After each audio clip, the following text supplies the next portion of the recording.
So it's better to be optimistic than pessimistic. Some pessimists consider themselves realists, and they consider optimists Pollyannas. But the reality is you live longer if you're an optimist. Optimists lead more upbeat lives. They're happier. If I could do anything with all of you guys, I would convince you that you need to be happy. Now, the problem is that you've got to be happy for the long term. Excuse me. If you take drugs, you're going to be happy, or if you drink, you're going to be happy until you sober up. But what you need to do is be happy for the long term. You need to marry the right person. It's horrible when you marry the wrong person because you're not happy. Happy? Yeah. Okay. And I know you're happy. Oh yeah. 110. There you go. Okay. And we know Denise is happy. She tells us how happy she is all the time. So if I could give you any information, any message, it would be that you need to be happy, and you need to be happy for the long term. So what you need to do is try to find somebody that makes you happy all the time. Then you can be optimistic about what's going to happen in your life. Not positive things don't always happen, but potentially, of course, not negative. Negative things don't happen. People that are optimistic have shorter hospital stays. They recover a lot faster because they are more positive. The strange thing about healing is that you have the ability to heal within your own body. Your body heals itself, and it tells you when you're going to be healed. You are the one that dictates how fast something will heal. I had surgery just before I started teaching at Ashford. It was like, this was on Tuesday. Was it? Yeah. I started teaching on Monday. And on the next day I had a tumor taken off my forehead. I know, I was this big lump on my forehead. And they cut it off. And then he sutured it together. And by Thursday it was healed. That was a little weird. I went to class and I had this bandage on my head, and I said, I can either leave it on there or I can take it off, and you guys will have to deal with how gross it looks. And they went, ew, go ahead and take it off. And so I peeled the damn thing off, and I had this gash across my forehead. And by Thursday it was gone. It wasn't there at all. It had healed that rapidly. But I come from a family of fast healers. Why? Because we maintain a positive attitude. And that's really all you need in order to heal fast. If you think it's going to take a long time for it to heal, guess what? It will. You'll have that wound for an extended length of time. So the more optimistic you are, the faster that your recovery period is, the longer and healthier life that you will lead as long as you maintain an optimistic attitude. Positive emotions increase a person's physical, cognitive, and social resources. The more positive you are, the more people want to be around you. The more people you have around you, the more positive you feel, the healthier you're going to be. It enables more effective coping with stressful events. It promotes healthier lifestyles. It may also help sustain immune functioning. Okay, so is this just some Pollyanna making these statements? No, we've got research behind it to show that it's true.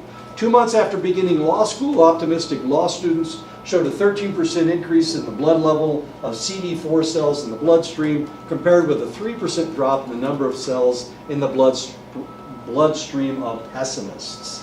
So somebody just being optimistic makes them healthier, makes it less likely that they will get sick.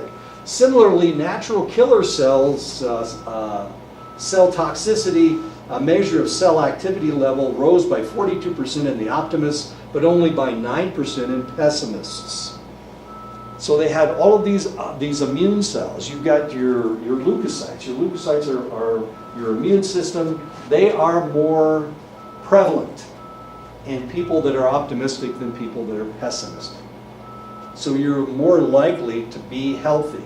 I haven't had a cold since I was in the Air Force. I got out of the Air Force in 1983. I haven't had a cold since before you guys were all born. Every damn single one of them. I haven't had a cold. Now, why in the world don't I get sick? I'm around this stuff all the time. I was working in medicine. I was working around all these sick kids who had the flu. I was in 2 hepatitis epidemics, and I never got hepatitis. I never got the flu. So what is it about me that makes me able to fight off all these diseases? You were immune to it. Well, yeah, I developed immunity because I came in contact with it, but the other thing is that I'm an optimistic person. There's can I add something to that? Sure. All right, there's see, when my son was born, we were really kind of like neat freaks, cleaning Sure. everything, and we don't want him to get to stuff. And one of the elders told us, just let him play, And then, one time I went to visit them at the Hogan, and they had a third floor Hogan, and they were just watching us, see what we were gonna do. We're watching him, and he had fun. He went to the third. We're like brushing him off. And, no, this is kind of like he's getting used to the stuff around him. Sure. Just let him play the dirt. Just let him Exactly. get used to it. And he was throwing up dirt and eating dirt. And, I don't know. He was doing everything with dirt. And, Don't we all? Yeah. So that's like one of the first steps to community that we. Right. Yeah, he needs to gain immunity, and therefore, I mean, if you have an antibacterial household, then he never develops immunity to all these things. So when he comes in contact with it the first time, he doesn't have any natural immunity, and he'll get sick. It's just the way it works. My grandson never gets sick. We let him play out in the cold rain if he wants to play out. He doesn't get sick. He never gets sick. And it's because for one thing, he's a really happy little guy. And he's very optimistic about everything. So he just never gets sick. Everybody else, they're sick once a week. And all the snot-nosed kids at his school. But he never gets sick. You never get sick from them? Never gets sick. Sad, isn't it? That's nice. Studies have shown that children who maintain a positive attitude have better social skills. This in turn fosters lasting social bonds and attachments. He's a real gregarious little guy, and sometimes he gets into trouble because he likes to touch people. He likes to put his arm around people. He likes to hug people, and he keeps getting in trouble at school because evidently you're not supposed to touch anybody anymore. I don't know how you play. It's one of those. It's one of those things. As weird as that is, you're not supposed to touch anybody anymore. A study by Rife et al. In 2001 showed that people who experience positive emotions with their families as children and then as adults with their own families were half as likely to display high levels of wear and tear in their bodies. This has to do with your family. This has to do with how positively you were raised in your family. Now, there's nothing you can do about that. But one of the things we discovered, the more gregarious the family was, the closer the family members were to one another, the more likely that you're going to live in a family that is that close as well. My son's 40, God, he was born in 72. He's 47.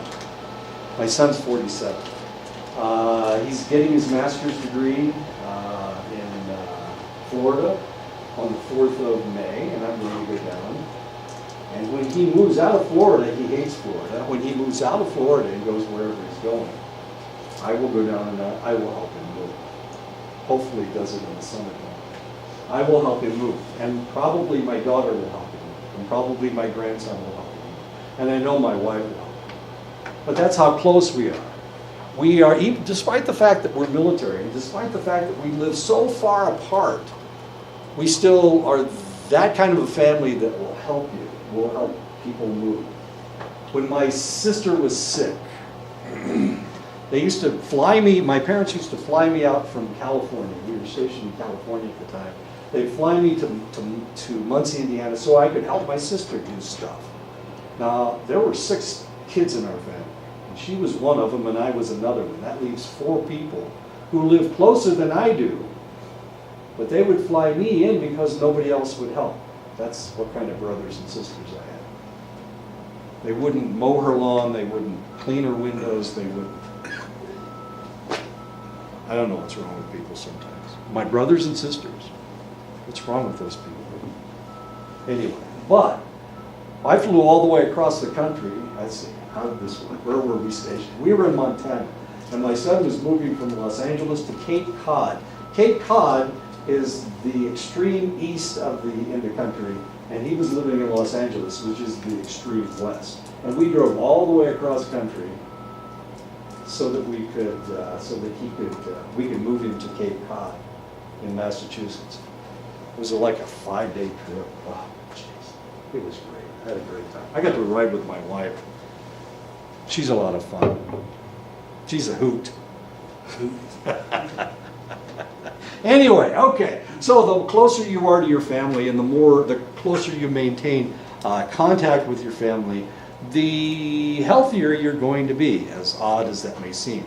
Ostier et al. In 2006 found that older Hispanic Americans reported that individuals who identified themselves as having positive emotions rather than pessimistic and cynical attitudes were less likely to become disabled or have died during the 2-year longitudinal study. And my mother's not Hispanic, but my mother lived at home until the day she died. She died at home.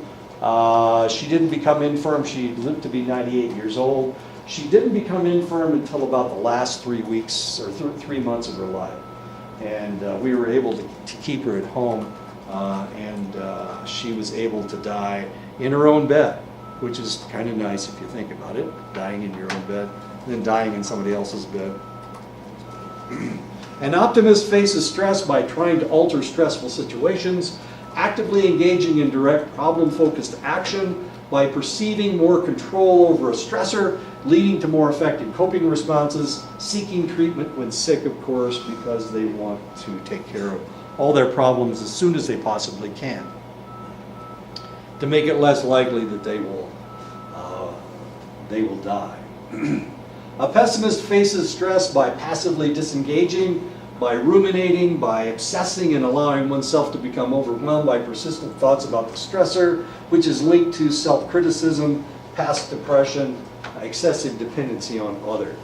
And of course, that's the way a pessimist does things. And we need to be optimists, as optimistic as we possibly can be. Perceiving the world and any physical problems as uncontrollable, pessimists, of course, suffer from their problems. And of course, this is really kind of the way that pessimists are. They see rain where there isn't any rain. They don't greet the day as, oh good, I'm alive one more day, and I don't care what the weather's like, I can still handle just about anything. That's one of the reasons why, at my age, last weekend, I walked the trail. I wanted to make sure I could do it. And the snow was high. I mean, it was almost knee high. It's just below your knee. That's how tall it was. But I stomped through that, and the dogs had a great time. And that's always important, making my dogs happy. Not hard. They're pretty happy dogs. They had a great time. They're snow eaters. Not all dogs are snow eaters. You have to train them to be snow eaters. And the reason they're snow eaters is because we brought a dog down from Montana. And up in Montana, dogs eat snow. And he was a snow eater, so they learned from him. So now they're snow eaters. That's interesting. Which can be bad because that's where they get worms from the environment. They drink from mud puddles where there's already stuff in the ground. Anyway, they eat bad snow. Pessimists are identifiable and can be trained to deal with a negative life view through learned optimism. You can teach these people how to be optimistic. It's not easy because they think this is the only way to be. It's really hard to change people's personality. You can teach them how to counter-argue. You can offer alternative causes for disappointment. They always see themselves as the problem, but the reality is sometimes it's not you. I had, when I took this job, actually I was interviewing up in North Dakota. And I was at that school when I interviewed for this job on the telephone. And I had their interview the next day. It was Valley City State University. Really nice place. Of course, it's in North Dakota. And muddy. Oh, jeez, it was so muddy there. Anyway, I interviewed at some really nice places. And sometimes they just, sometimes they already know who they're going to hire. Okay. But you have to interview, select individuals. You have to interview at least 3 people to show that you're an equal opportunity employer. Okay. So sometimes you're perfect for a job, but you don't get it. But that's usually because they hired their cousin or something, the cousin of the president of the school. You know, this is, you know, you can't worry about this kind of stuff. There's always an explanation for everything. Or maybe you didn't make the right impression on people. There's always an alternative cause for any disappointment. And if you're an optimist, you'll come up with those other explanations. It's not because I'm a jerk. Why did I get the job here? Why did they hire me? Because It's probably the only applicant. that too. Yeah, that too, okay. Why did they hire me here? Because I had experience teaching with indigenous people. It's quite a culture shock to most people. It wasn't to me, but it's pretty culture shock, a shock to your culture to come to a reservation school like this. A lot of people aren't used to that. You did pretty good in your first grade. Thanks. You were here. That's right. Yeah, I'm pretty early. I did okay. But it's really hard. If you're used to being around white people and you're around, all of a sudden you're around natives and not any white people at all, I mean, sometimes that can just be devastating. You know, if you're white, you're used to being the dominant person, no matter where you are. And of course, if you grow up in a certain community where everybody is almost all white, then, you know, this can be really difficult for people to recognize and to accept, because the acceptance level here isn't very high. I can say that. I keep reading all these discussions, and there are a lot of people that feel like this is a fairly rejected group of individuals on this reservation. They feel rejected. And usually it's not by their family, of course, but it's by other people's clans and whatnot. They keep running into bumping heads with other clans and other people that are just reject them because of the fact that they're from Chinle or Pinyon or Kienta or whatever. I'm trying to think of a reason to reject Travis. Are you the wrong clan? Mixed breed. I wish you hadn't told me that. Mixed breed. Oh, no. See, up north, nobody cares. But up down here, people really do care. They really do. I know. Wilson, one of the first things he told me was that Navajos shouldn't mix with non-Navajos. That's what he told me. He was serious. You know how he talks. Anyway, recognizing an overreaction to a stressor, and a lot of times we do overreact to whatever's going on. You know, something negative happens, your car breaks down, is that my fault? Well, probably, potentially it is, but I mean, why should I go off the deep end just because my car broke down? Showing that the belief is factually incorrect, undermining the pessimistic explanation. And of course, if you're a pessimist, you come up with all these reasons why you failed. And usually it has to do with there being something wrong with you. Personal control is the belief that we make our own decisions and determine what we do or what others do to us. This starts to happen with children at the age of 2, Albert Bandura refers to this as self-efficacy, the belief in your ability to handle a stressful situation. And of course, this happens at age 2. The way that children develop autonomy is by handling their own crises, by handling their own situations. Of course, half the time they created those situations, but still they learn autonomy by handling situations, dealing with whatever has happened. And of course, that starts at age 2. So what happens if they've got a parent that's so close to them that they won't allow them to solve their own problems? What happens to that child? If you never develop autonomy, you become codependent. Usually it's on your parents. So some of these individuals have a difficult time leaving their parent. And if they do leave their parent, they leave their parent for somebody else that will take care of them. And they become codependent, as sad and strange as that is. And that has to do with codependence.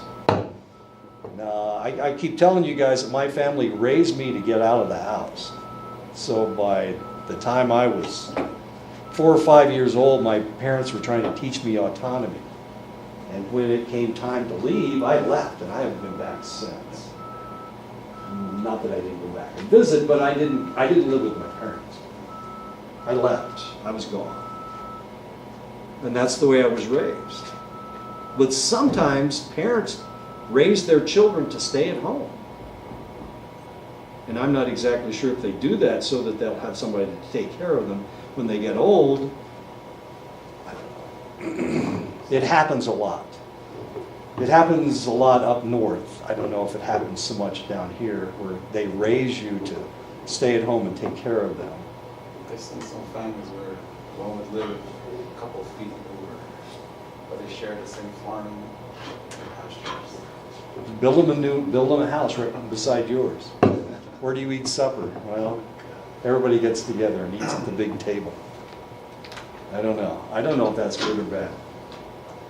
It wouldn't have worked in my family. Even though my brother was suffering from PTSD after he came back from Vietnam, and he lived with my parents, and he actually took care of them.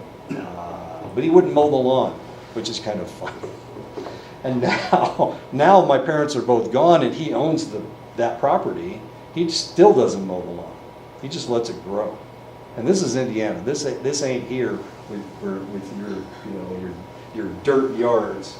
This is Indiana where the grass actually grows.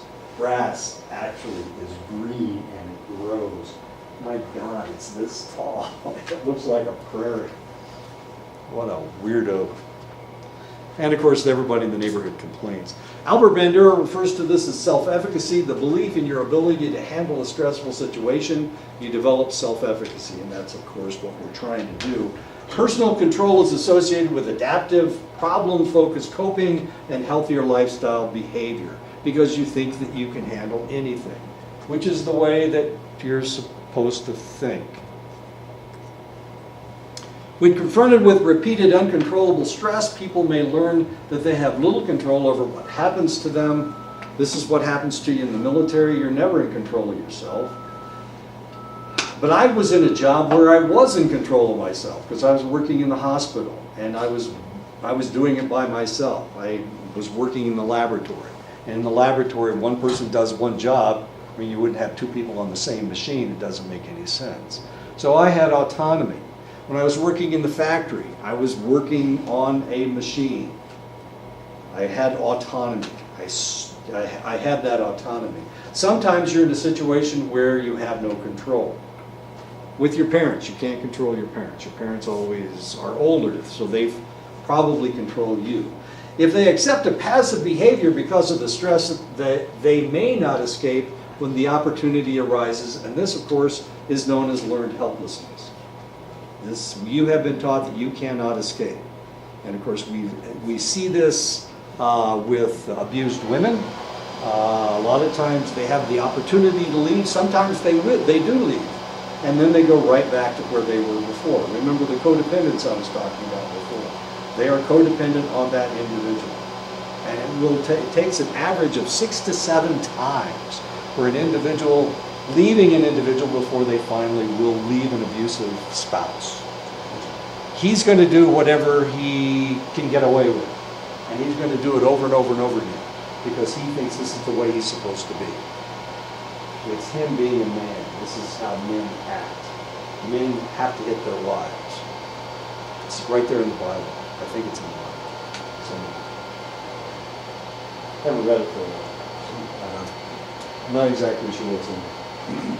But I think it says that you're supposed to hit your wife. Men are supposed to hit their wives. It happened in concentration camps. You had no control over anything in concentration camps. So people learned helplessness. The Nazi guards, most of the Nazi guards left before they liberated the camps. But instead of those people leaving and trying to find food, they just stayed right there in the camps. And they starved to death until the Americans or the Brits or the Australians or the Canadians liberated the camps. And at that stage, they needed to be told what to do.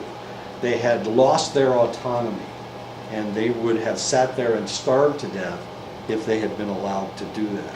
Now, a couple of weeks ago, I was watching a movie, Cool Hand Luke. Ah, And how they really, in the structure of the Right. word chain gang, how they were learning. but Luke didn't have No. learned helplessness, did he? No. Yeah. Well, it's the same way with One Flew Over the Cuckoo's Nest. And One Flew Over the Cuckoo's Nest, of course, they've got all these individuals in a mental hospital. And everybody is doing what they're supposed to do. They're medicating them, except for the one guy. I can't remember his name. It was Jack Nicholson's character. And finally, because they couldn't control him, they gave him a frontal lobotomy where he was no longer the same person he was before. Yeah. And of course, there's one American Indian in the movie, and he kills that character, and then he jumps over the fence, if I remember correctly. Which is, I was just reading a book about written by an American Indian. He was complaining that it's always the American Indian that kills people. I was thinking he's the hero of the whole story, but that's okay. It happens in factories, of course, where you do what you're told. And you make the part that you're told to make. You stand there and you do your work for 8 hours a day. It happens in prisons, of course, Cool Hand Luke. And the reason that he died in the end, doesn't he die in that movie? Isn't he killed by one of the guards? The reason he has to die is because he has autonomy. He's not controllable, so they have to kill him. And it happens certainly in nursing homes, which is really, really tragic. Learned helplessness. People who feel helpless lose motivation to respond. They display impaired learning. They experience stress. They experience anxiety. They experience depression. They are less likely to engage in health-enhancing behaviors. They are more likely to engage in health-compromising behaviors like substance abuse.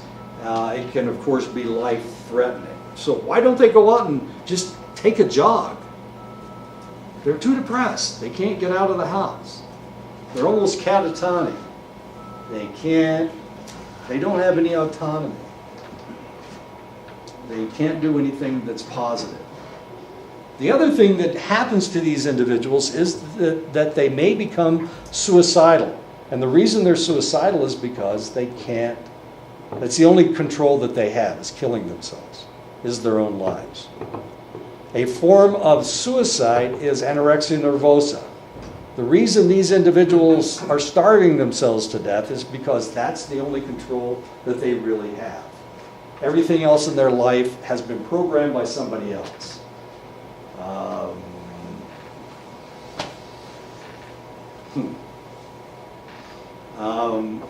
There is a personality of the mother of these individuals that suffer from anorexia nervosa. Usually the mother's very competitive. She's relatively attractive, she's relatively skinny, and she's competing with her daughter for boyfriends, her husband. Just competing to be prettier. And so the daughter, in retaliation, starves herself to death. And of course, she's relatively unattractive, but she's skinnier than her mother is. As weird as that sounds. A study by Scott in 2001 showed that African American adolescents who perceived little control over racism-related stress showed more avoidance and emotion-focused coping. So black individuals living in a white community, how much control do they have over the racism in that community? None. And because of that, they lose their sense of autonomy. When they perceived high levels of personal control over racial stressors, they were more likely to use problem-focused strategies. And of course, we see this in black communities all the time.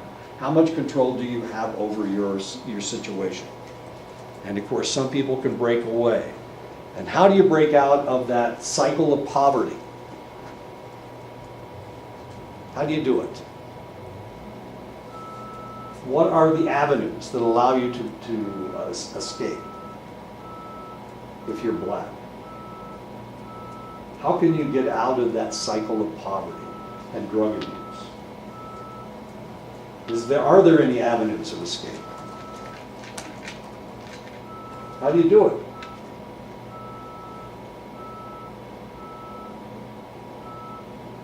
Come on, haven't you guys watched any movies? Don't you watch the Black Channel?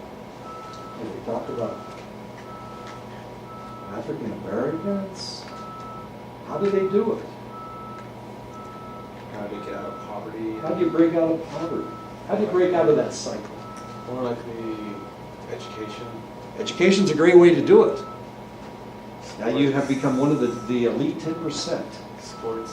Sports is another way to do it, yeah. Marriage.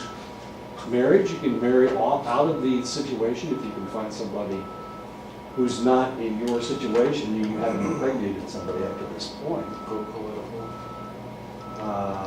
Well, sometimes can work. Yeah.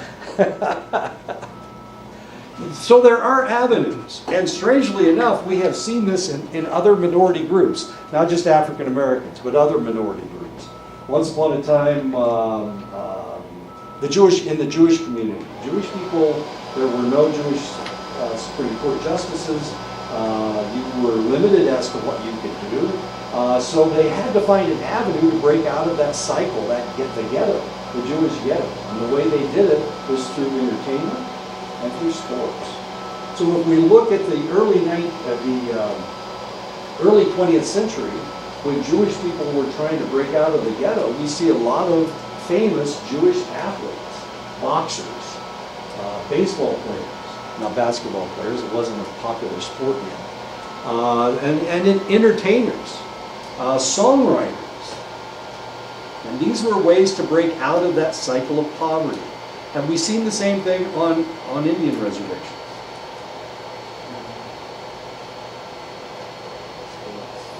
What's your avenue? Marriage. You can marry off the reservation? Yeah.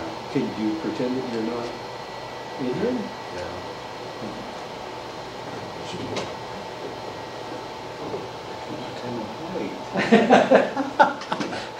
I pretend I'm white. You can Bill- marry off the reservation, and that's potentially that's the only way to get off. You look at Billy Mills, he went to sports and then married off.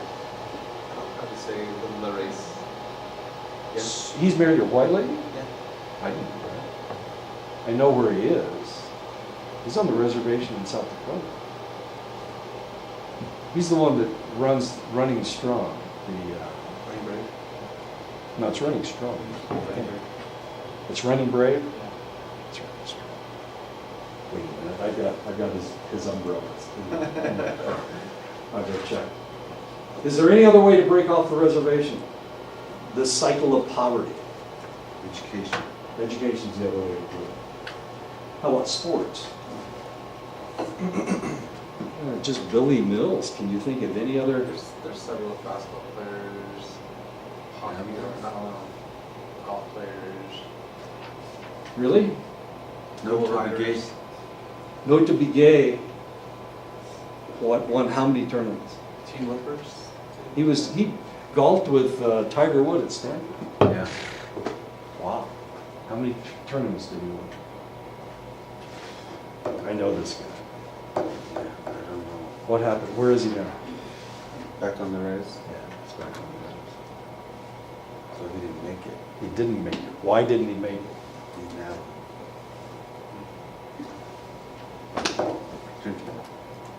Could have stopped, right? He's right there with Tiger Woods. He could have been, competing for all these tournaments. But he couldn't stay off the bottle. Wow, talk about a stereotype.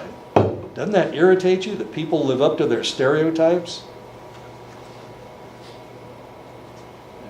It irritates me, damn it. I don't want you guys to be a stereotype. That's not right. I mean, all those crazy white people think that they know who you guys are, and then if you fit that stereotype, then you just prove to them that they knew what they were talking about to begin with, and that's really kind of tragic. Okay, so education, and that's what you guys are doing right now. Education. It's a way to break out of that cycle of poverty. But most of you want to stay here and help people on the reservation, and that's perfect, that's fine. Don't worry about that. But you'll have education, and potentially you will have money because you'll be able to get jobs. There is a problem, however, and maybe it's not so much here. Maybe nepotism isn't something that happens on the Navajo reservation. Not at all, never. It happens all the time. Okay. So you go up for a job where you are the most qualified person in the pool, and then who gets the job? Cousin Charlie gets it, of course. Son-in-law. Yeah. Jimmy. Jimmy gets it. Okay. My mistake. I thought it was Charlie that got the job. My mistake. But nepotism is real, and so you need to keep fighting that. Unless you've got a relative, of course, you can get a job. Go ahead and get it. That's okay. Regulatory controls are the ways in which people modulate their thinking, emotions, and behavior over time and across changing circumstances. People with good regulatory control are calmer, they're able to delay gratification, they're able to control their emotions, and they're able to show more problem-focused coping. Too loose, if they're under-controlled, of course, they're too impulsive, they're unable to delay gratification, they tend to be more aggressive, and they complain all the time, which is very common with new hires here, especially faculty members. They complain because things aren't the way that they want them to be. They have no control over anything here. The control comes from the administration, and the administration a lot of times does whatever the hell they want to do, not what is logical or the best for their students.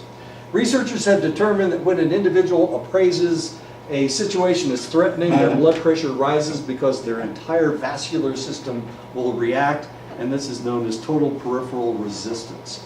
It's where your whole body gets ready to fight or flee.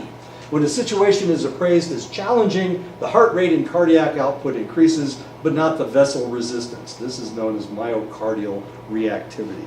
And that's what you want. You want myocardial reactivity.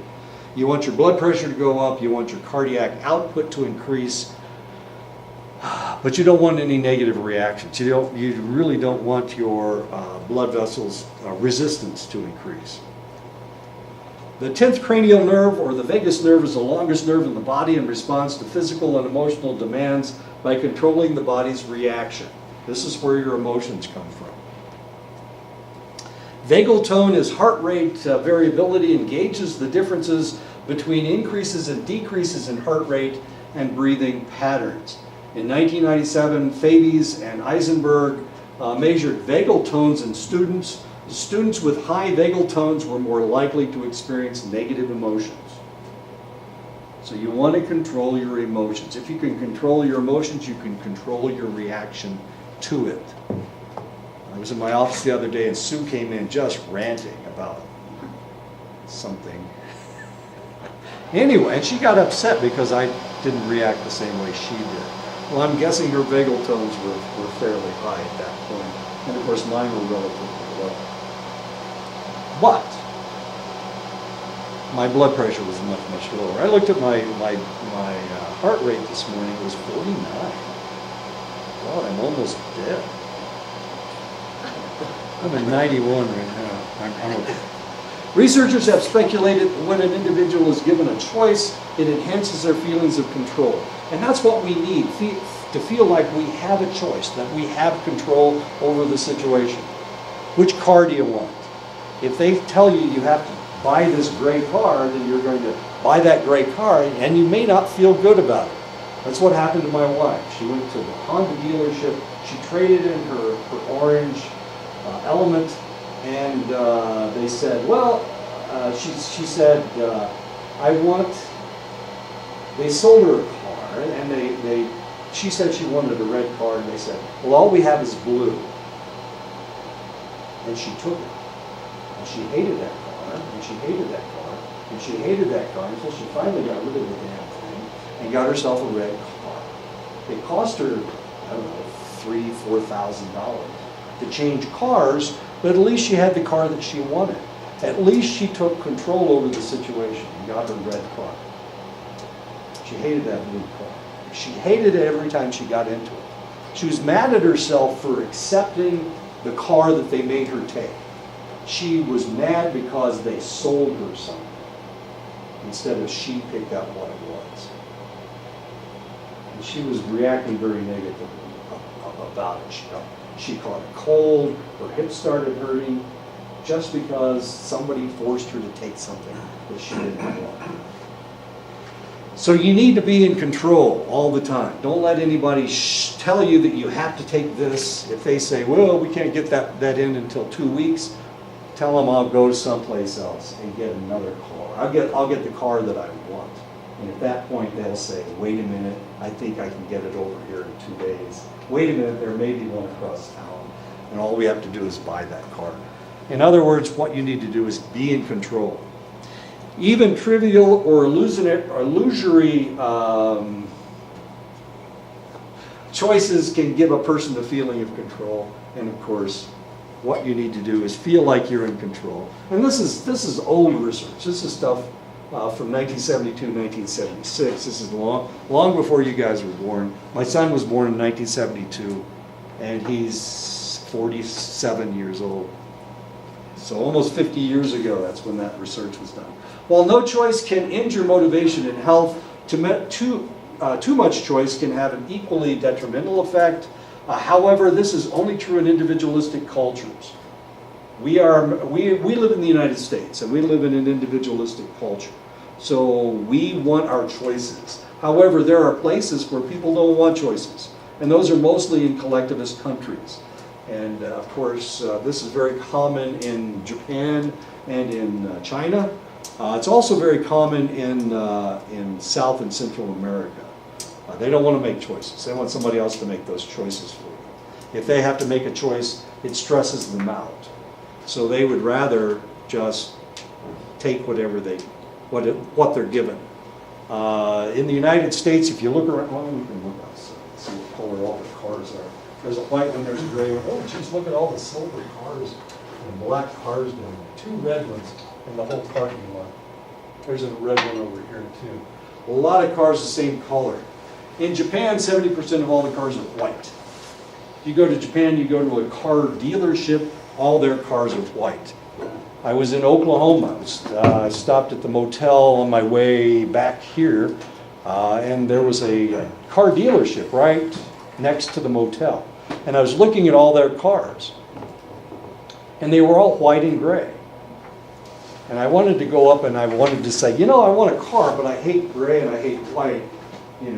Can you get me a red car, a green car, or a blue car, anything other than the white and gray cars that they had. You can't see the scratches on silver, gray, white. That's why we have them here on the red. That's why I get my truck. What rationalization? I have a white truck and I have a silver. I can't see the scratches. I had a red. Look at everybody's clothes, okay?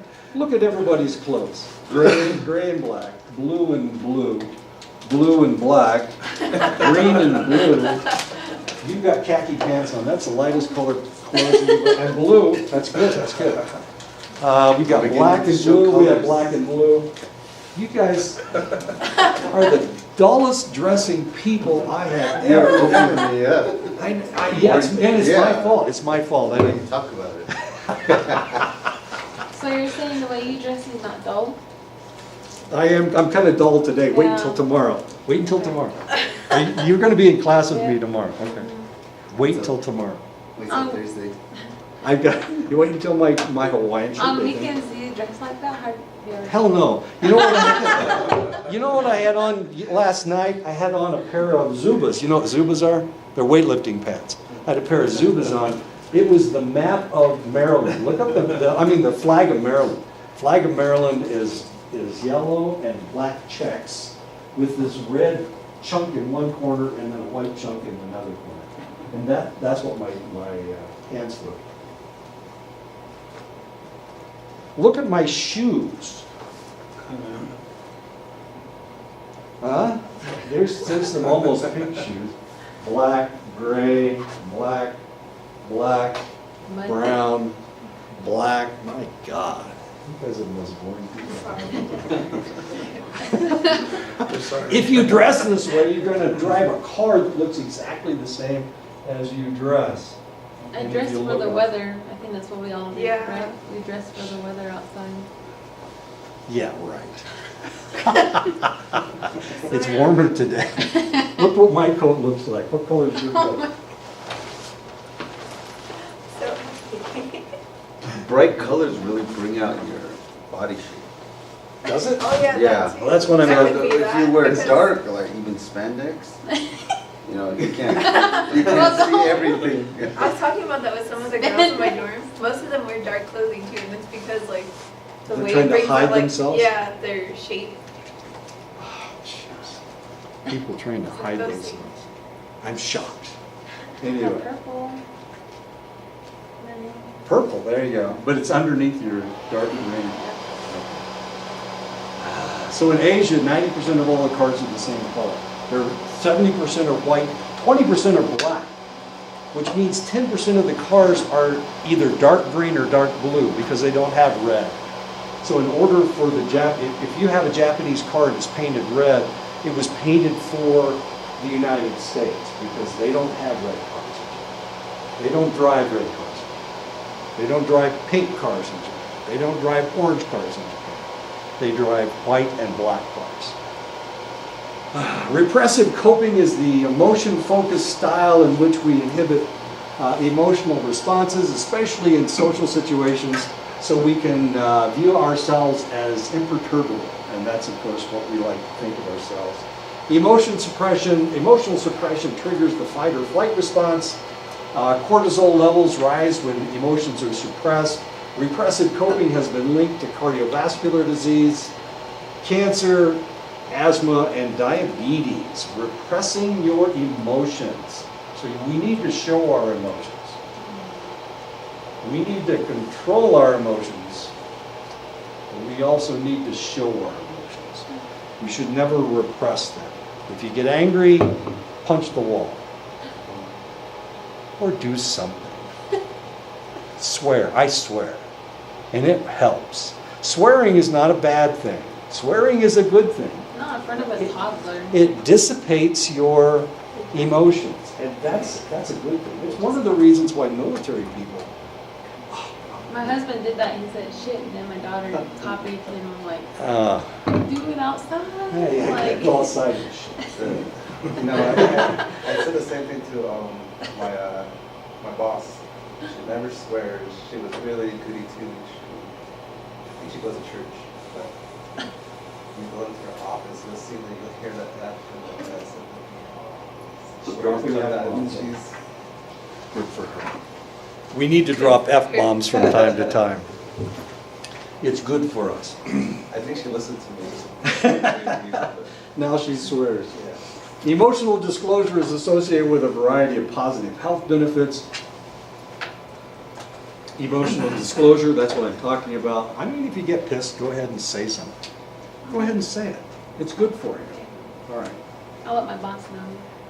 Yeah, tell your bosses. Researchers have found that there is a strong correlation between negative coping and negative effects. Repression, avoidance coping, pessimism, depression, generalized anxiety. This leads to a coping style known as neuroticism. Neuroticism, there's two types of mental illnesses. There are neuroses and there are psychoses. Psychoses you have no control over. Neuroses you do. These are coping mechanisms that we have come up with in order for us to be socially acceptable. So we have become neurotic. Now what makes us neurotic? Well, parents that tell us we have to do a select thing. Parents that want us to be perfect, so we can't show any imperfections. Those individuals will make us neurotic. Those individuals will make us depressed. They will make us overly anxious. And that is what neuroticism is. Usually, antisocial, or not antisocial, any personality disorder that we have, whether it's narcissism, whatever it happens to be, histrionic personality disorder, all of these, borderline personality disorder, most of these are taught. Most of these are conditional. We have been conditioned, we have been taught this from an early age. I have a niece, and I keep talking about my niece. I have a niece that was diagnosed with borderline personality disorder when she was in college. And she was told, and of course she went to a counselor. The counselor said, you have borderline personality disorder. You need to be treated, and she accepted the treatment. But he said, we can fix this if you bring your mother in. Because after having talked to her, she realized that it was her mother that had caused her borderline personality disorder. And rather than bring the mother in so that the daughter could be fixed, the mother refused to go in, and the daughter still suffers from borderline personality disorder. As tragic as that is. So a lot of this stuff is conditional. We have been conditioned to act this way. Our families have taught us, whether it's our mother, our father, our grandparents, or whoever it is, have taught us that this is the way to behave. And we have to, and the only way that we can cope with the stress of life is by becoming neurotic, by accepting this way of behaving. Remember that balance that I keep talking about. This is the only way you can survive in that house. My neighbors used to scream at each other. My family didn't. We used to argue about politics a lot. But that was okay, because we were having a conversation. One person got to talk, then the other person got to talk. And nobody said how stupid the other one was, even though they may have been saying something stupid. That's not what happened in my house. But at their house, everybody was stupid. And everybody was bad. And so they grew up thinking that other people were bad. They didn't like African Americans. They said negative, really horrible, ugly things about African Americans. As weird as that is. And all three of them turned out bad. All three of the kids turned out bad. Nobody turned out bad in my family except my brother, who was a little bit too sensitive. And then he went to Vietnam and came back with PTSD. Of course, I came back with PTSD too, but it was a different type. And it didn't manifest itself until I came here. So it's your fault, you guys' fault. All that damn mutton you guys eat. Oh, jeez. It has to do with mutton. Social support is companionship from others that conveys emotional concern, material assistance, or honest feedback. People who perceive strong social support experience faster recoveries, fewer medical complications, lower mortality rates at any age, less distress in the face of terminal illness. So your friends are really good for you, but probably it's more your family. Your friends may move away. They may die. Your family, of course, will always be around. You'll always have aunts and uncles and grandparents potentially. Your parents will always be alive. I'm just kidding, okay? Everybody dies. But eventually, of course, you'll always have your brothers and sisters. You'll always have your cousin, brothers, and whatnot. You'll always have all of these individuals, and that is the social support that you're looking for. Now, you guys have a really interesting way of looking at things, because your clan system makes a lot of different people your parents. Your aunts and uncles can be considered your parents, as you guys keep telling me. Your cousins are like your brothers and sisters. So that makes all these people really close to you, and that's really kind of cool. That should give you the strong social support should give you a lot of positive attributes. The buffering hypothesis may mitigate stress indirectly through the use of more effective coping strategies. People who perceive social support are less likely to ruminate. In other words, and rather than sit there and think about a problem that you potentially have, you'll call somebody up on the phone and rant to them. And that's not a bad thing. I was complaining about Sue coming and ranting in my office, but the reality is, it's better for her to do that than for her to sit in her office and stew about this stuff. It's better for her to get this anger out, and it's probably better for her to yell at me because I don't react to things. So here she is, she's screaming about something that's happening at the school, and she's yelling to me, and I'm not reacting negatively, and she's dissipating her frustration, and so everybody comes out the winner, right? So this is probably a real positive thing, that she comes and she yells at me, or she yells to me. She gets kind of irritated that I don't react like she does, but at the same time, once she is done screaming, she feels better about it. She has dissipated all that frustration. And that's better for her blood pressure, it's better for her psyche. Married people live longer, happier lives than unmarried people. That's assuming that they can talk to each other. One of the interesting things about my wife, we've been married for 40 years. This year we will have been married 40 years. You know what we're going to do for our 40th anniversary? We're going to go up to an Indian reservation in North Dakota and build a cultural center. We're going to help. Oh, jeez. That's old married people. What the hell's wrong with us? It's in North Dakota. You guys here.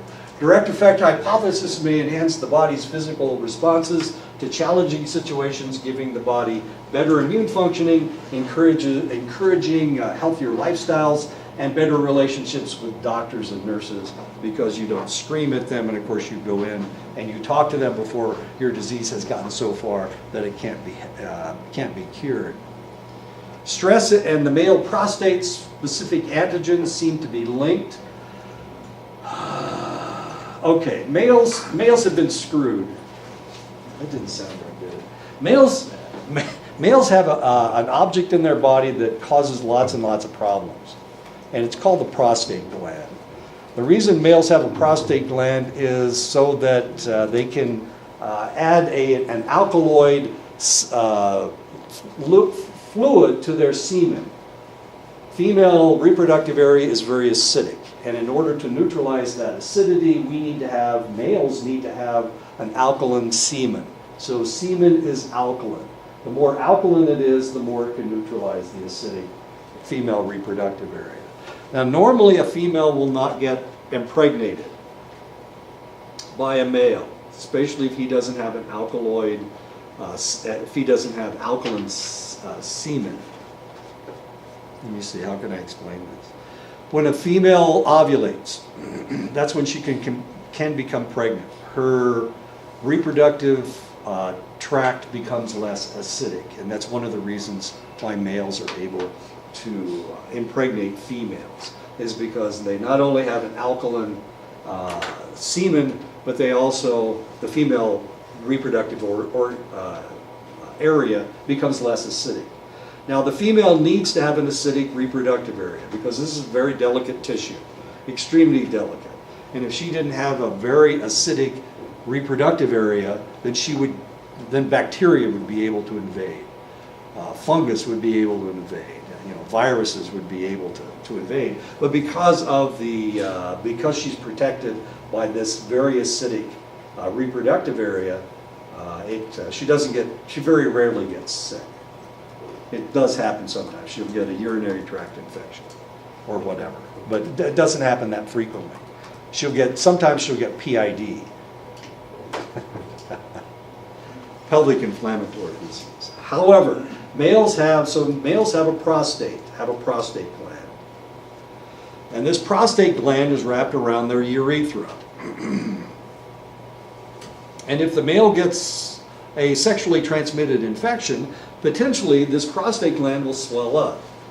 If the male doesn't have sex, doesn't get rid of the fluid in this prostate gland on a relatively regular basis, and I can't tell you how regular it has to be, but if they maintain too much fluid in there that stays in there for an extended length of time, potentially it will become inflamed, and then it will squeeze off the urethra. Now we have prostatitis. Now we have a really serious situation. So there are instances where the male has a difficult time with his prostate, and prostate health is one of the more important things as far as older males are concerned. When males only lived into their 50s and 60s, then we didn't have to worry about this stuff. But now that males are living into their 70s and 80s now, and 90s and 100s, now we got a problem because they're getting prostatitis at a higher rate. So how do we determine if he's got a problem? Well, we can check the prostate. The prostate is right. You can see how close it is to the anus. It's right next to the anus. So a doctor will stick his finger up some guy's anus and he'll palpate his prostate gland to find out if it's swollen. How about that? But there's another way that we can do it. It's called a prostatic specific antigen. It's a blood test. And we can measure how much antigen he has in his blood. The more antigen you have, the more likely that you have prostatitis. Okay? Males, this really messes you up. This can really mess you up. And this is one of the reasons why older men talk about how their urine flow is. What they're really talking about is whether they have prostatitis or not. You can get prostate cancer. This whole area is very, very delicate. I know. Women have cervixes that need to be maintained. You have uteruses, you have ovaries, you have all these different objects that you need to be careful of. Males have the prostate gland. And if this thing gets infected, we got a really serious problem, because now he can't pee. Okay? So when he goes to the back, he feels like he needs to urinate, but when he goes to the restroom, he can only squeeze, a couple drops out. And his bladder's still full. So what these individuals will do is not drink. They won't stay hydrated. And now that causes all kinds of other problems. All right. Now, I don't bring up you seen The Green Mile with Tom Hanks? Yeah. Was that the prostate? He had like a prostate issue? Yeah, he had a prostate problem. And there's another one too. This when I was like a bit younger, I was waiting for a train. This older gentleman. On the other side, I was waiting and he was telling me how old I was and where was I going. And we just straight up a conversation. He was telling me, well, about your age, you should try to be more outgoing, do all this stuff. I was trying to break it down to what he was saying. And he brought up the issue of the prostate. When you become my age, it'll kill you. This was very common. In the old days, men didn't have sex as frequently as they do now. The other problem that you can have is if you catch an STI, and it can mess this up. It'll mess this whole process up. So the more gonorrhea that you've had, the more likely that you'll have prostatitis as you get older. The more chlamydia that you've had, the more likely that you're going to have problems with your prostate later on in life. So the male that hasn't messed around a lot, hasn't had sex with a lot of different women, is less likely to have any problems with his prostate. That's as far as the STIs are concerned. But like I said before, the other thing that you need to do is have sex on a relatively regular basis. And of course, I can't tell you how frequently that is, but I try to tease my wife into having sex with me just because I use this as an excuse. It doesn't work. She knows all this stuff already. Anyway, okay, so you have the prostatic specific antigen. Now you understand how the male sexual reproductive organs work. And you can see the damn thing. It's right there. It's wrapped right around your urethra. Well, if it swells up, it's really hard to get squeeze urine through that tiny, tiny little opening. So they have incomplete, it takes them a while to get started, and they don't urinate very well. And this can be a really serious problem. As you get older, this is one of the things that men worry about. Men with self-reported high levels of stress also tend to have higher levels of PSA. So it can cause your prostate to swell up the more stress that you're under. PSA is a biomarker for prostate cancer, of course, and prostatitis leads to prostate cancer. And this can be a really serious problem. These guys drug, sex, and rock and roll, all these people that played music back in the day, they got to have sex with all the women that they wanted because they had all these groupies that were throwing themselves at them. These individuals tended to contract sexually transmitted infections. And because of that, these individuals started having problems with their prostate glands. I'm trying to think of the guy. There was a guy on television.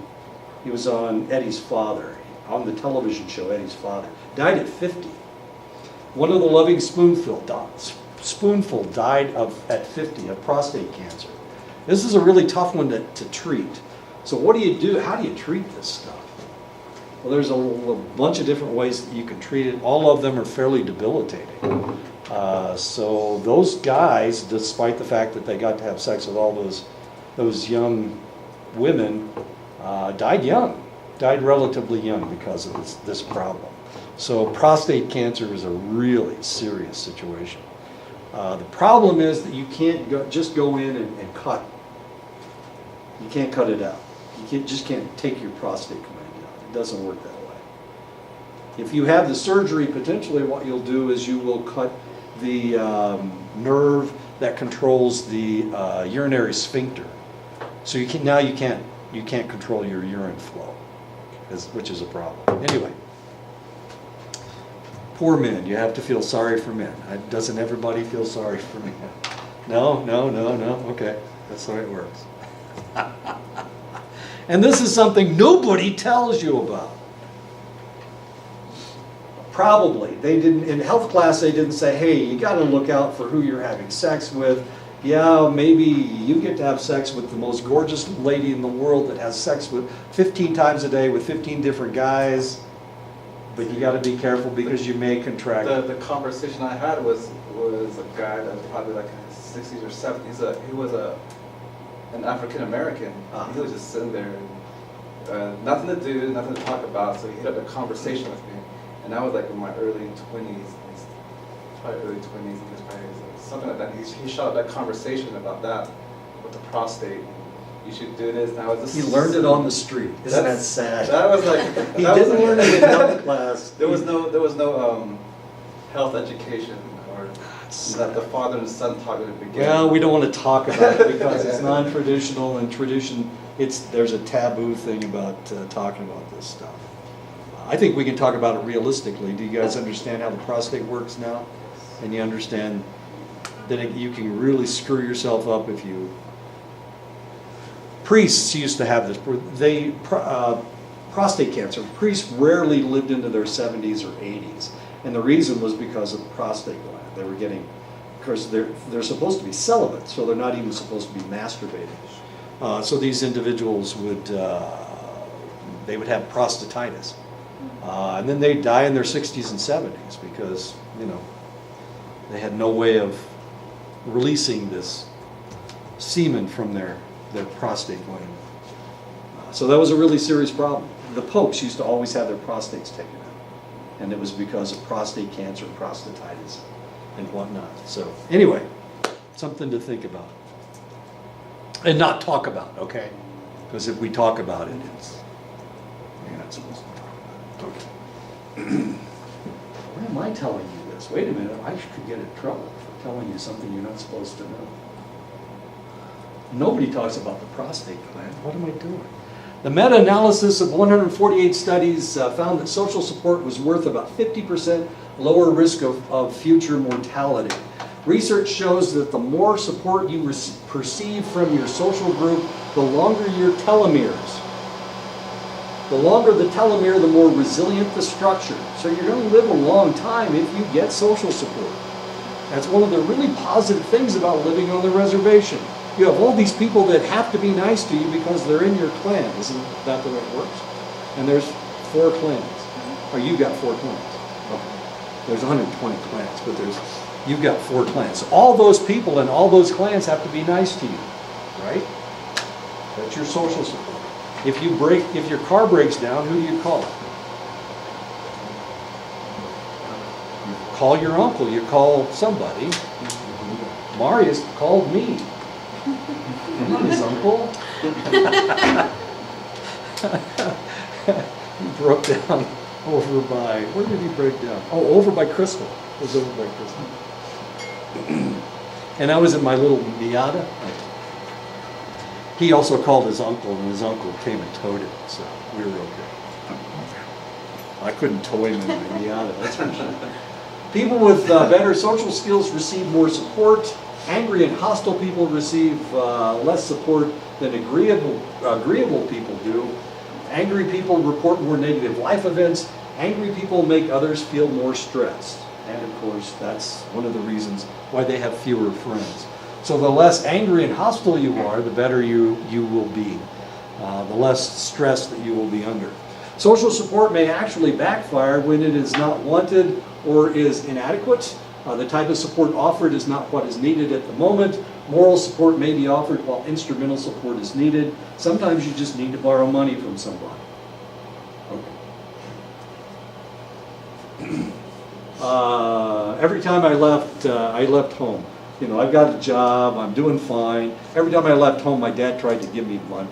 Always tried to give me money, because that's the only support he knew how to give.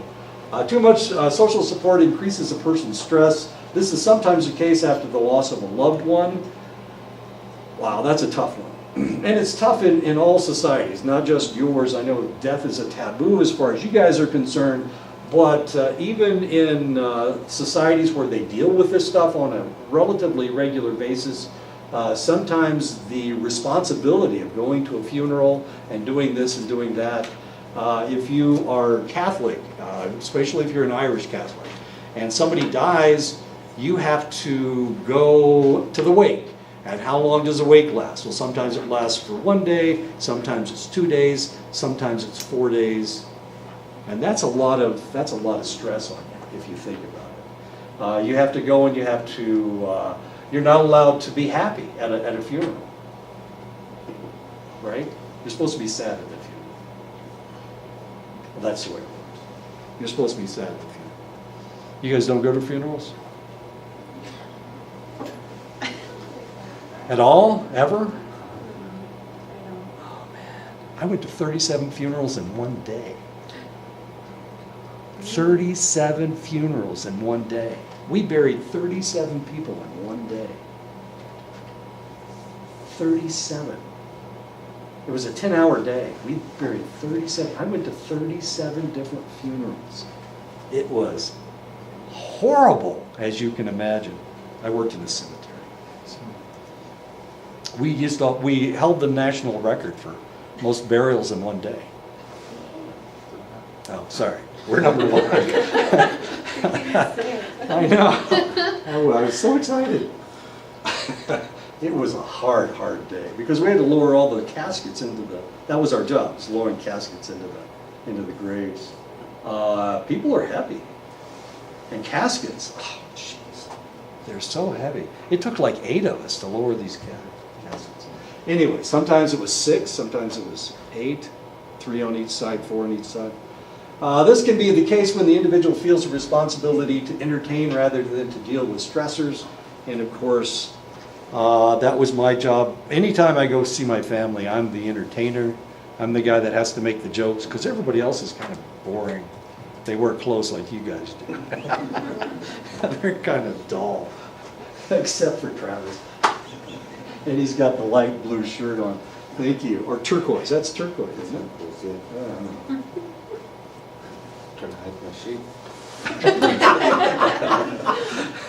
I once almost got into a fist fight with my sister. She says that turquoise is green, and I say it's blue. How is Anyway. it green? Well, I know there's green turquoise and blue turquoise, but I mean, we would look at something and we would identify it as turquoise, and then she would say, then she'd start calling it green, and I would call it blue, and of course we would get all mixed up.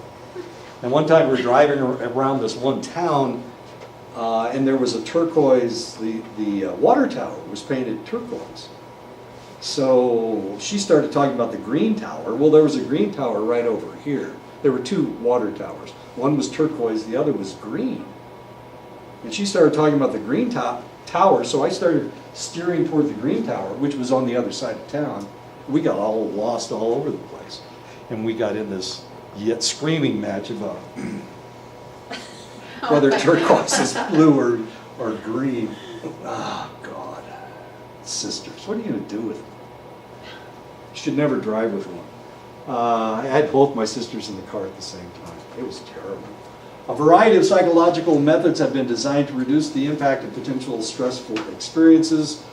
Gratitude, people who maintain a grateful outlook on life cope better with stress. Humor, laughter is a good sense, and a good sense of humor can help people cope with stress. And that's my experience, of course. What time is it? 11:50. 50? So it's right on the note. Let me finish this. Humor boosts your mood, it bolsters your immune system, it increases natural killer cell activity, it reduces epinephrine and cortisol secretions, it reduces the risk of coronary heart disease, it lowers your blood pressure, it promotes vascular health, it provides a general sense of well-being. So if you're feeling bad, watch a funny movie. Try it. It works. It really does work. You will heal faster if you've got. I had surgery, I had stomach surgery, or I had my spleen taken out. And during my recovery period, I kept watching all these television shows that were funny. And I got out of the hospital like 2 days before they thought I was going to leave the hospital because of that and the fact that I healed really fast. A hearty laugh is also aerobic. Laughing is good for you. So if you're one of those dull people that never smiles and never laughs, you'll be better off if you smile and laugh. So watch stuff that makes you laugh. Even if it's those stupid, funniest home videos where somebody always gets hit in the testicles. Have you ever seen that? Why do they have so many shows about men getting hit in testicles? It's just really odd. Anyway, okay, I'll see you guys next time. Thank you for being so patient with me. Sharon's back.